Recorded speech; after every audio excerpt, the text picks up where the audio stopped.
பகவான் கிருஷ்ணன் பாரிஜாத மரத்தடியில் வீற்றிருப்பவன். இந்த மரத்தில் பூக்கும் சுகந்தமான மலர் திருமாலுக்கு ஏற்றது.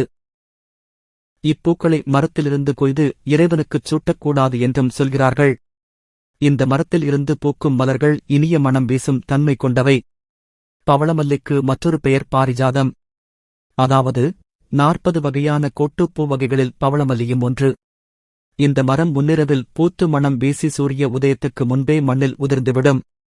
பவளமல்லி மரம் 3 இலை தொகுப்புகளைக் கொண்டது. இவற்றில் மும்மூர்த்திகளும் உறைந்திருப்பதாக ஐதீகம். மத்தியில் மகாவிஷ்ணுவும், வலது பக்கத்தில் பிரம்மாவும், இடது பக்கத்தில் சிவபெருமானும் இருப்பதாக நம்பப்படுகிறது. இந்த பவளமல்லி திருமாலுக்கு உகந்தது. பாரிஜாதம் என்ற இளவரசி சூரியனை திருமணம் புரிய விருப்பம் கொண்டிருந்தாள். ஆனால் சூரியன் இளவரசியை ஏற்கவில்லை. இதனால் பாரிஜாதம் மனம் உடைந்து தீயில் குதித்து தனது இன்னுயிரை விடுத்தாள். இளவரசி பாரிஜாதம் தீயில் எரிந்த சாம்பலில் இருந்துதான் பாரிஜாதம் என்ற செடி உருவானது.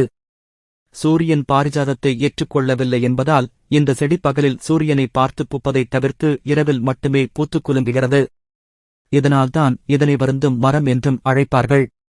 தன்னை கைவிட்ட சூரியனை பார்ப்பதை தவிர்ப்பதற்காக இரவில் மட்டுமே பூக்களைத் தரும் மரமாக இருந்து கண்ணீராக பூக்களைச் சொரிகிறாள்.